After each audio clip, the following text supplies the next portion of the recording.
Fala pessoal, tudo beleza? Vini aqui e hoje eu trouxe um exercício resolvido muito legal para vocês, onde a gente vai calcular as reações de uma treliça, beleza? Então, bora para a lousinha virtual lá que tem bastante coisa para fazer. Então tá aqui o nosso exercício de treliças, pessoal. Quem já conhece a disciplina sabe que a gente vai ver treliças mais para frente, mas não é por isso que a gente não pode já começar a explorar as treliças desde já. Afinal de contas, a treliça ela vai funcionar como um corpo rígido, e um corpo rígido a gente já está aprendendo a equilibrar. Então, olha só, o exercício aqui é o seguinte, ó. A treliça assimétrica a seguir possui os carregamentos mostrados. Determine as reações em A e em D, desprezando o peso da estrutura. Então, só rapidamente aqui, a treliça ela é conhecida por ser uma estrutura muito leve e ela é formada com elementos estruturais formando sempre triângulos, porque aí todos os elementos estruturais eles vão trabalhar ou em tração ou em compressão. E isso é muito bom para a estrutura, porque metal trabalha muito bem em tração ou compressão. Então a gente vai analisar agora essa treliça aqui, mas a gente ainda não vai analisar cada barra especificamente. A gente só vai analisar as reações aqui no ponto A e no ponto D, igual o exercício solicitou. Ele já deixou um eixo Y vertical e um eixo X horizontal aqui para a gente tomar como referência. A posição da origem aqui não é identificada e não precisa, né? E a gente tem que determinar aqui as reações. Então, olha só, como que eu vou fazer isso? Eu vou fazer o DCL e o importante desse DCL é que eu não preciso saber como que essa estrutura é por dentro. Então, eu posso fazer o DCL simplesmente assim, ó. Parte externa aqui, parte externa aqui, parte externa aqui, ó. Para calcular as reações, isso basta. A gente não precisa de mais do que isso. Então, agora que eu montei aqui, que eu desenhei o meu corpo, eu vou começar a colocar algumas coisas aqui. Primeira coisa, e a mais simples de colocar, são as cargas, né? Então, a gente vai colocar essa carga aqui, L no ponto A, vertical. Tá aqui. Depois eu tenho uma carga também vertical aqui no ponto B. Depois eu tenho uma terceira carga vertical aqui no vértice D.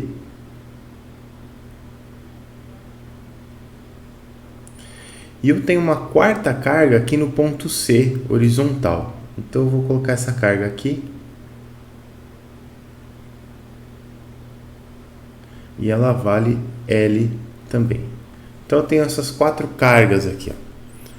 Acabei de colocar as forças no meu DCL? Ainda não acabei, pessoal, tem mais forças aqui. Por quê? Porque eu tenho as vinculações aqui, ó. Aqui no ponto D, eu tenho um pino, tá certo? Se eu tenho um pino, eu vou ter restrição na vertical de força e na horizontal de força. Então tá aqui, ó.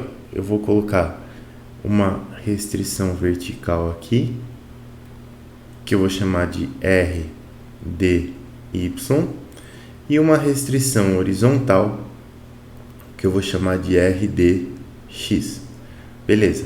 E aqui do outro lado eu tenho um apoio simples. Apoio simples é só restrição vertical. Então aqui eu vou colocar RAY.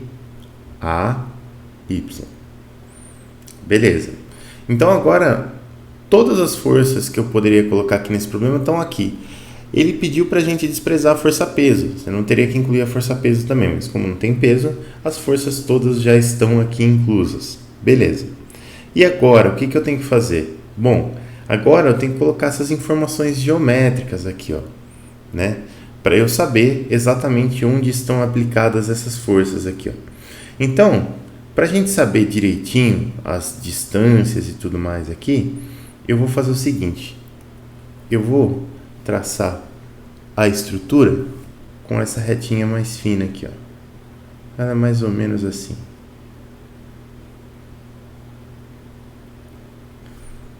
Dá uma ajeitadinha aqui. Beleza. Então aqui, ó, eu tenho 60 graus, 60 graus, 60 graus e 30 graus. Geometria básica, né, pessoal? Aqui é 90, aqui é 90, aqui é 60, aqui é 30 e aqui é 60 graus. Beleza. Então o que a gente sabe? Esses triângulos aqui, ó, eles são proporcionais, né? E eles são semelhantes e eles têm um segmento em comum. Então quer dizer, se eles são semelhantes e têm um segmento em comum, quer dizer que eles têm os 3 segmentos iguais. Então este lado aqui é igual a este lado aqui, né? O segmento BC é igual ao segmento CD. E aqui eu tenho o ponto E e aqui eu tenho o ponto A. Beleza. Então o que eu preciso saber? Eu preciso saber, por exemplo, que se eu tenho um segmento aqui que é uma altura, repara, fica um ângulo de 30 e 60 aqui, ó. Então esse triângulo aqui é igual a esse triângulo aqui, ó. Esse segmento é igual a esse segmento. Como esses dois segmentos são iguais, essa força L aqui está dividindo esse segmento bem no meio. Tá vendo? Ó? Então, em termos de altura, se essa altura aqui vale h, isso daqui vale h sobre 2. Né? Essa distanciazinha aqui, ó, vale h sobre 2. E a última coisa que a gente precisa saber é essas distâncias aqui, ó, né, para a gente poder calcular o momento com relação a alguma direção aí. Então vamos lá. Vamos fazer a somatória das forças na horizontal primeiro, que é a mais tranquila. A somatória das forças na horizontal, ela vai englobar, olha só, não vai englobar essa força, não vai englobar RY, não vai englobar essa força aqui. Essa vai porque tem componente horizontal. SL e esse RDY não vão também, e o RDX vai. Então, o que a gente tem da somatória das forças na horizontal? Menos L menos RDX igual a 0. Beleza. Então, a gente sabe que RDX é igual a menos L. Pronto. Uma das reações a gente já calculou, a mais simples de todas. Agora, eu preciso calcular as reações RAY e RDY. Eu tenho duas equações que eu posso aplicar aqui. Uma delas é a somatória das forças na vertical, que com certeza a gente vai aplicar, só que essa equação tem um problema de eu aplicar ela de cara. Qual que é o problema de eu aplicar essa equação de cara? Eu preciso saber quanto que vale RAY e RDY, elas são duas incógnitas. Então eu vou ter uma equação que tem duas incógnitas para resolver, eu vou cair num sistema. Como eu quero evitar cair em sistemas, eu vou analisar minha outra opção, que é fazer uma somatória dos momentos em torno de algum ponto qualquer aqui. E eu posso fazer a somatória dos momentos em torno de qualquer ponto da minha estrutura aqui. Se eu pegasse o ponto E, por exemplo, eu poderia fazer a somatória dos momentos em torno do ponto E, mas qual que é a grande desvantagem? A grande desvantagem é que RDY e RAY geram momentos em torno do ponto E. Então, eu vou ter mais uma equação que tem duas incógnitas. Duas equações com duas incógnitas você resolve, porém é um sistema. Né? Se você puder resolver esse sistema de maneira escalonada, quer dizer, se você puder resolver uma variável de cada vez, é mais vantajoso, porque é muito mais fácil fazer a conta. Como que eu faço para sumir com uma dessas variáveis? Bom, eu tenho que fazer a somatória dos momentos em torno de algum ponto em torno do qual uma dessas variáveis não gere momento. Aí eu zero esse momento. Eu posso fazer essa somatória dos momentos em torno do ponto A, porque em torno do ponto A, RAY não gera momento, ou eu posso fazer em torno do ponto D, porque em torno do ponto D, RDY também não gera momento. Eu vou fazer em torno do ponto A. Beleza. Então, em torno do ponto A, o que eu tenho, pessoal? Eu tenho aqui, ó, somatória dos momentos em torno do ponto A. RAY e L aqui, esse L aqui, não gera um momento em torno do ponto A. Esse L aqui, que está no ponto B, gera momento em torno do ponto A. Lembrando, ó, Y para cima, X para a direita, nosso momento positivo está para cá, de X para Y.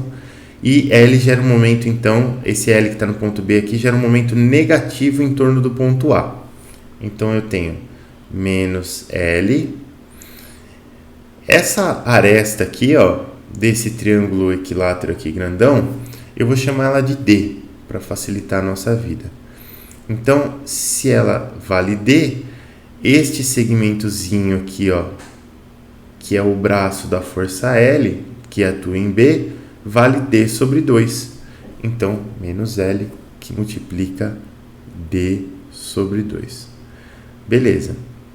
Aí depois, o que eu tenho? Aqui eu tenho um triângulo equilátero, e aqui eu tenho metade desse triângulo equilátero. Exatamente metade desse triângulo aqui, ó, ele está aqui. Como que eu sei disso? Bom, porque se eu olhar aqui, ó, aqui está o meu triângulo equilátero. Aqui tem metade dele. Esse triângulo aqui de cima é semelhante com esse triângulo e compartilha um lado com ele. Então, esses triângulos aqui, eles são iguais, eles são congruentes, né? Tanto que essa altura é igual a essa altura.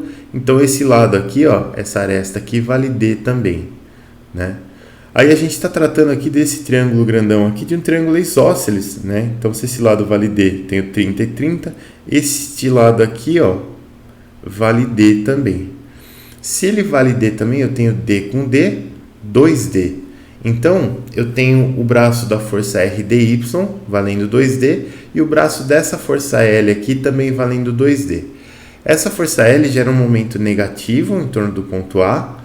Então, eu tenho menos L que multiplica 2D. E a força RDY gera um momento positivo em torno do ponto A. Então, eu tenho mais RDY que multiplica 2D. Beleza. Aí, para terminar, eu tenho esta força L aqui, ó.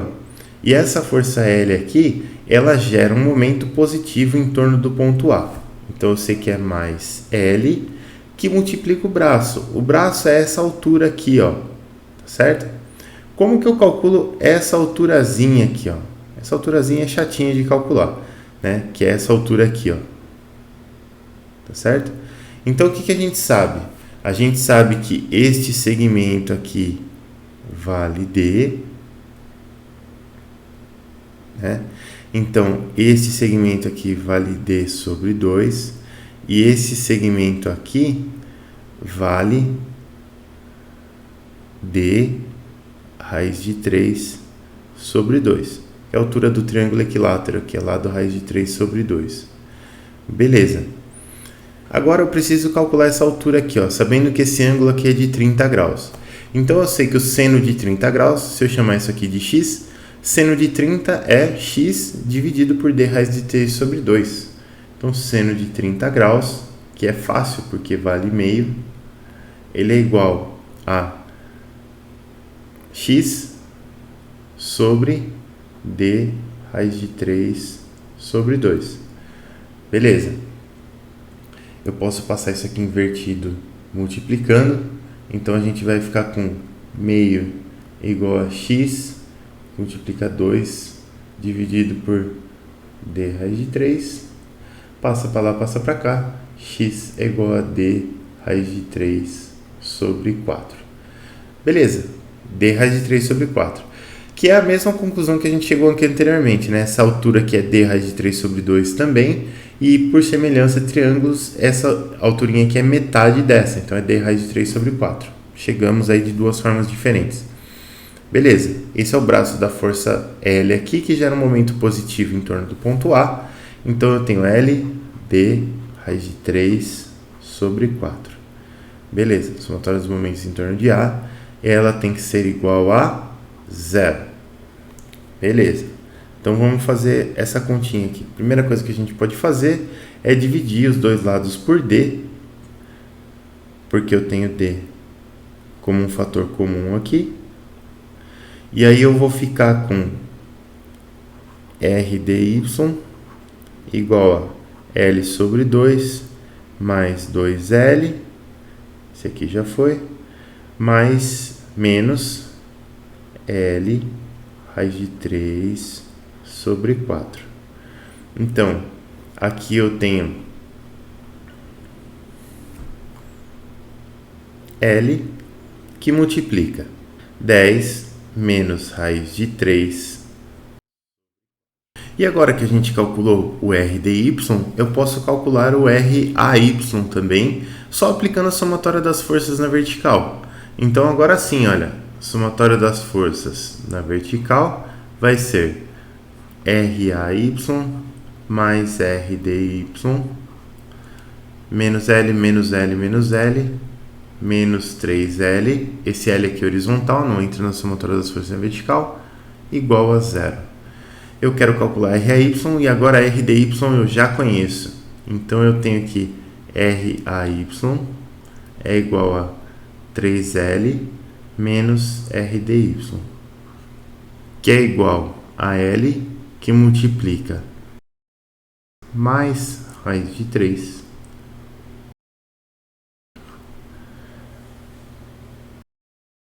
Beleza, pessoal? Então esse era o exercício de treliça que eu queria trazer para vocês. Vocês viram que eu não preciso entender o que está acontecendo dentro da treliça, apesar de eu precisar conhecer a geometria para poder calcular os momentos lá, mas o que tem por dentro da treliça realmente tanto faz. Beleza, pessoal? Muito obrigado pela sua atenção, pela sua força. Aquele abraço e até o próximo vídeo.